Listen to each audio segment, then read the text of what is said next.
Bonjour, alors on se retrouve pour une nouvelle vidéo.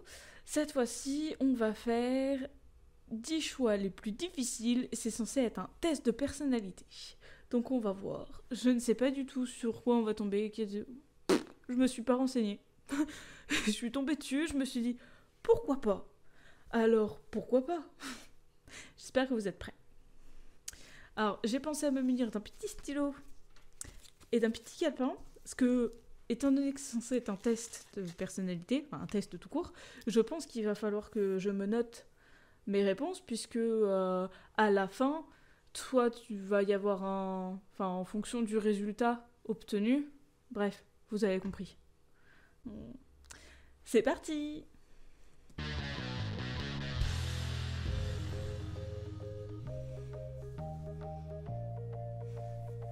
« 10 choix les plus difficiles. Test de personnalité. » En sachant que si vous voulez vous-même faire le test en même temps que moi, ou si vous voulez juste le faire pour vous amuser, je vous mets le lien en barre d'infos. Hein. Si vous le faites, n'hésitez pas dans les commentaires à me dire le résultat, ça m'intéresse. Tout au long de notre vie, nous sommes constamment bombardés de choix majeurs. À quelle université dois-je postuler? Devrais-je accepter cet emploi qui est à l'autre bout du pays? Est-ce que je préfère les M&M's rouges ou bleus? Non seulement nos décisions déterminent notre futur, mais elles nous définissent aussi. Les questions qui n'ont rien à voir. Est-ce que je devrais accepter un emploi à des milliers de kilomètres de chez moi? Est-ce que je dois manger un M&M's rouge ou un M&M's bleu? C'est deux questions qui n'ont rien à voir. Et façonnent nos personnalités. Dans cette vidéo, Sympa te propose de faire 10 choix extrêmement difficiles. À la fin de la vidéo, nous dirons quel genre de personne tu es. Il n'y a que 2 réponses possibles à chaque question. Tu dois choisir entre l'option A et l'option B. Au cours du test, tiens compte du nombre de fois que tu as A ou B, car tu auras besoin du total à la fin de la vidéo pour connaître tes résultats. Tu auras seulement 5 secondes pour réfléchir à chaque question avant que nous donnions l'explication. Ne pense pas trop longtemps et suis ton instinct. Tu obtiendras des résultats bien plus précis de cette façon. Donc on va essayer de s'arrêter le moins possible et de faire vraiment le test. On débattra à la fin des questions s'il y a besoin. C'est parti. Numéro 10. Préfères-tu A. Être la personne la plus intelligente ou B. La plus charmante? La plus intelligente.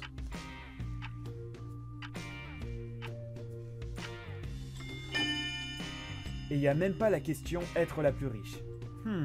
Dommage. Bon, si tu as choisi la réponse A, cela signifie que tu ne te soucies pas de ce que pensent les autres. Tu te débrouilles très bien tout seul. Si tu préfères être la personne la plus charmante, alors les opinions des autres sont importantes pour toi. Numéro 9. Préfères-tu A. Devoir toujours dire la vérité ou B. Devoir toujours mentir? Toujours dire la vérité. Alors là, c'est un choix vraiment difficile. Tu ne peux soit pas mentir du tout, soit ne jamais dire la vérité. Si tu as choisi la vérité plutôt que les mensonges, cela indique que tu es une personne altruiste. Numéro 8. Préfères-tu A. Ne plus jamais avoir accès à Internet ou B. Ne jamais prendre ou ne plus jamais prendre un avion de ta vie? Ni l'un ni l'autre. Ne jamais prendre l'avion. Mais... Ou C. Ne pas répondre. Non, ce n'est pas un choix. Si tu as peur de voler, le choix va être évident pour toi. Mais si tu es un voyageur dans l'âme, nous ressentons ta douleur. Le choix d'Internet au-dessus de l'avion pourrait signifier que tu te soucies beaucoup de l'environnement. Ou alors tu aimes vraiment regarder nos vidéos sur YouTube. De plus, grâce à Internet, tu peux visiter n'importe quel pays sans même quitter ton appartement. Bon, j'avoue, c'est pas pareil, mais c'est quand même pas mal. Ouais, alors, ne plus avoir accès à Internet, c'est... ne plus avoir accès à tout. Et ne plus prendre l'avion, c'est ne plus pouvoir partir à 12 heures d'ici, ce qui me manquerait énormément. Mais je me dis d'un autre côté, je préfère ne plus pouvoir prendre l'avion parce que t'as d'autres moyens de transport qui sont certes beaucoup plus lents, beaucoup plus rapides, non justement, qui sont beaucoup plus lents, qui sont... C'est pas la même chose, quoi. Tu peux pas y aller en voiture. Numéro 7. Préfères-tu A. Trouver le grand amour ou B. Gagner 1 million d'euros. Bah, gagner 1 million d'euros, désolé, hein, mais le compte amour, je m'en tape.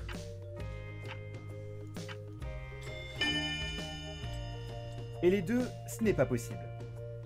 Si tu as choisi l'argent, cela pourrait indiquer que tu ne crois pas vraiment en l'existence d'un grand amour. Tu es probablement pragmatique et impassible. Numéro 6. Préfères-tu A. Ne jamais pouvoir parler de nouveau ou B. Toujours devoir dire tout ce qui te passe par l'esprit? Ah, B. pas mal celle-ci.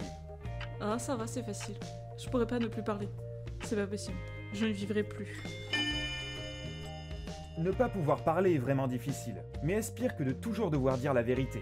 Ta copine te demande si elle a l'air jolie. Tu es incapable de mentir et de dire oui. Tu peux imaginer les conséquences. Alors peut-être que le silence vaut de l'or. Enfin. Je suis désolée, mais c'est un peu hypocrite. Si tu trouves que ta pote, elle est mal habillée et qu'elle te demande si elle est bien habillée et que tu penses que c'est pas le cas, bah oui, ça va lui faire plaisir que tu lui mentes en lui disant « Ah oui, c'est joli ce que tu portes ». Mais d'un autre côté, si c'est pas ce que tu penses, t'es pas vraiment son ami en fait. T'es juste une personne qui est là pour la rassurer dans ses choix, alors que elle te demande ton avis, elle te demande pas de la rassurer. Je dirais plutôt du Bitcoin maintenant. Numéro 5. Préfères-tu A. Avoir une mémoire photographique ou B. Être capable d'oublier tout ce que tu veux? C'était quoi la question déjà? Ah, Ah oui, ça y est. Avoir une mémoire photographique signifie que tu peux apprendre toutes sortes de choses très facilement. Mais tu sais, cela peut être une malédiction. Tu te souviendras de toutes les mauvaises choses que les gens oublient normalement. Donc, oublier tout ce que tu veux à n'importe quel moment semble très tentant, n'est-ce pas? Néanmoins, choisir une mémoire photographique signifie que tu es une personne forte. Numéro 4. on apprend des choses. Préfères-tu A. Ne plus jamais faire l'amour ou B. Ne plus jamais manger ta nourriture préférée? Mais ne plus jamais faire l'amour, hein. La bouffe, c'est la vie. Ouh, dur de répondre à ça. Choisir de ne plus jamais avoir de relations sexuelles signifie probablement que tu préfères être seul. Si t'as opté pour la nourriture, eh bien, tu dois vraiment aimer ça. Moi en tout cas, oui. Numéro 3. Préfères-tu A. Être la seule personne au monde à avoir une vie heureuse ou B. Être la seule personne au monde à avoir une vie malheureuse? En fait, là, la question, c'est est-ce que tu te veux... Ouais, je comprends l'idée. Merde, j'ai pas répondu. Je me suis fait un débat intérieur, là. Être la seule personne au monde à avoir une vie heureuse. Donc, en gros, t'es égoïste, quoi. Ou être la seule personne au monde à avoir une vie malheureuse. Donc, en gros, tu préfères que les gens autour de toi soient heureux, mais pas toi. Bah, je vais dire B. Mais... Alors là, je me suis fait un débat interne. Je suis désolée. Du coup, j'ai pas répondu dans le temps imparti. Ok. Maintenant, réfléchis-y une seconde. Celui-ci est extrêmement dur aussi. Peux-tu vraiment être heureux dans un monde où il n'y a que des gens malheureux autour de toi? Ta famille, tes amis, tous ont la vie dure sauf toi, petit vénard. Je pense que je pourrais faire ça. Non, en fait, pas vraiment. Ça doit être dur quand même. Numéro 2. Préfères-tu A. Être la première personne à découvrir une planète habitable ou B. Être l'inventeur d'un médicament qui guérit une maladie mortelle? B. Ah, les deux choix sont très très bons. Non. Moi, je préfère B. Découvrir une planète, dans un sens, je me dis que de toute façon, elle va finir de mettre la planète. Ces deux choses sont si importantes pour l'humanité.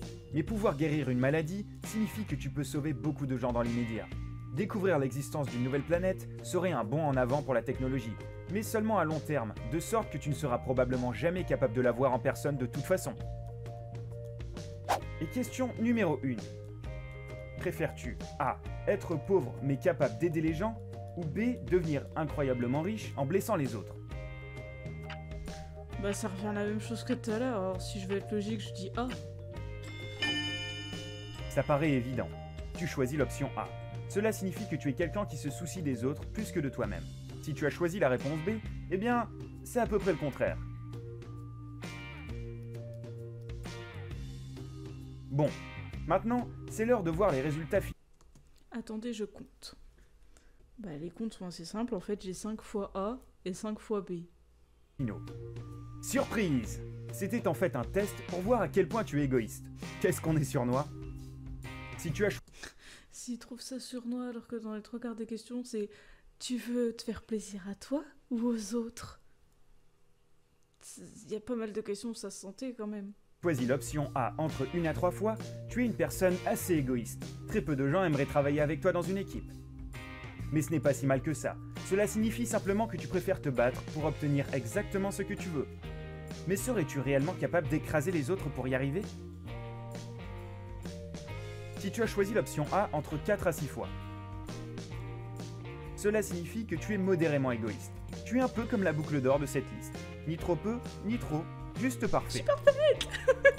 La plupart des gens tomberaient dans cette catégorie. Tu peux être égoïste quand tu as besoin de l'aide. Si tu as choisi l'option A entre 7 à 10 fois, T'es égoïste. tu es une personne qui est toujours prête Ah oui, à non, sacrifier c'est tes l'inverse. propres intérêts pour quelqu'un d'autre. Mais obtiendras-tu un jour ce que tu veux dans la vie si tu abandonnes facilement pour laisser la place aux autres? Mère Teresa est de retour. Et voilà, du coup on a déjà fini le test, c'était rapide. Dites-moi vous si vous êtes égoïste ou non, du coup. Par la même occasion, je veux savoir... Bah moi je suis pile au milieu, hein. 5 et 5, je suis pile poil... Voilà, je suis modérément égoïste. Il le faut, je pense que... Oh, on va pas partir dans un débat, mais je pense que dans la vie, de toute façon, tu peux pas être complètement altruiste, comme tu peux pas être 100% égoïste non plus. Il y a des choses qui vont faire que. Sur ce, soyez comme vous êtes, et puis aimez-vous comme vous êtes. Écoutez, on n'est jamais mieux servi que par soi-même, mais d'un autre côté, de temps en temps, savoir aider ou se laisser aider, c'est bien aussi.